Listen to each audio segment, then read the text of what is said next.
اور یہ تاریخ نے تو بڑا کچھ لکھا نا حضرت, ہم نے تو تاریخ ہی چھوڑ دی. میں تو کہتا ہوں مسلمانوں تمہارے پاس تو 1400 سال کی تاریخ ہے اللہ کے بندوں, اور تو پڑھتے تمہاری عمر ختم ہو جائے تم سے تو ایک صدی بھی ختم نہیں ہونی. ہمارے بزرگ ہمیں اتنا کچھ دے کے گئے ہیں. تو یہ بڑا خوبصورت نام ہے ہماری تاریخ کا.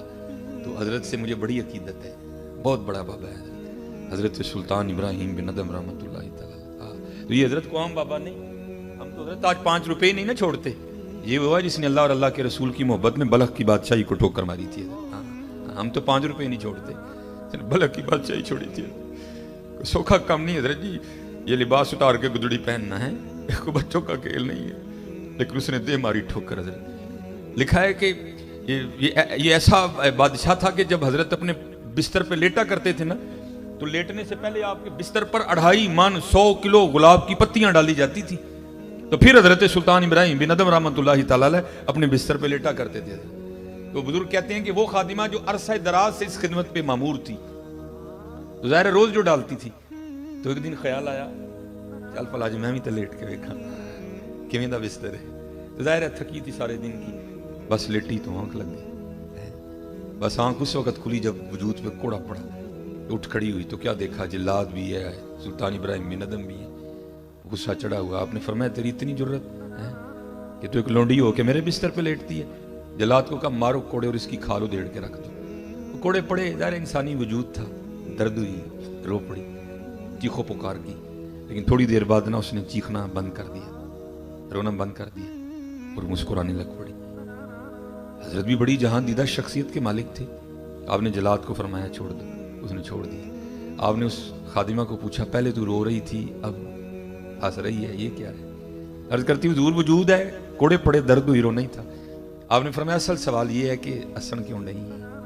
عرض کیتی حضور ہے سوچ کے ہسیاں, میں سون لی تو نہیں سا لیٹی ہے, میں تو دیکھنے کے لیے لیٹی تھی. تو اتنے کوڑے پڑے ہیں یہ سوچ کے مسکرا رہی ہوں جو کئی سالوں سے سو رہا ہے اس کو کتنے پڑیں گے.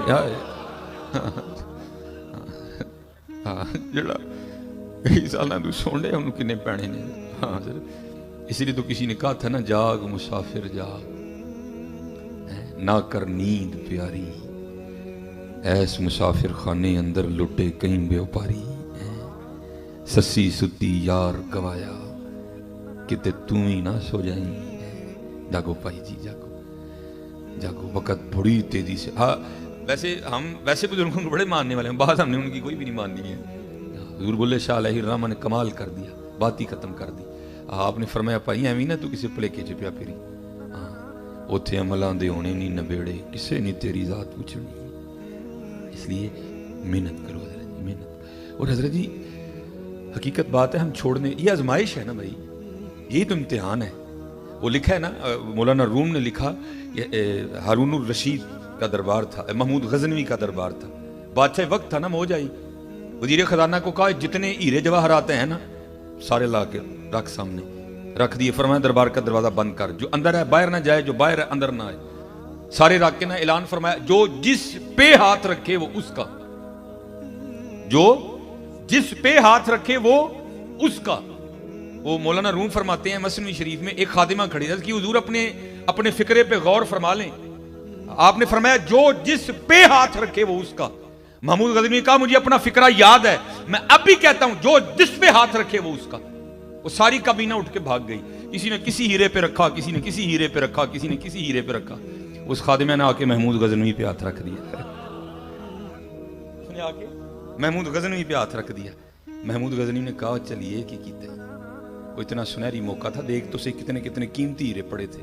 وہ تور پہ ہاتھ رکھتی, تو نے یہ کیا کر دیا؟ ہاتھ جوڑ کے عرض کرنے لگی حضور آپ نے خود ہی تو کہا تھا جو جدے تے ہاتھ رکھے ہودا. اوے انہوں نے ہیرے تے رکھیا, میں ہیرے والے تے رکھ لیا. یہی فیصلہ کرنا ہے آپ نے, بس یہی فیصلہ آپ نے کرنا ہے کہ ہیرا یا مدینے والا, یہی فیصلہ کرنا ہے. وہ جس نے کر لیا حضرت وہی بابا فرید ہے. حقیقت میں آپ کو کہہ رہا ہوں. اور یہ حضرت سلطان ابراہیم بن ادم کے لیے تاریخ نے آگے بھی لکھا, صرف یہ نہیں لکھا کہ چھوڑ دیا, نہیں آگے بھی لکھا.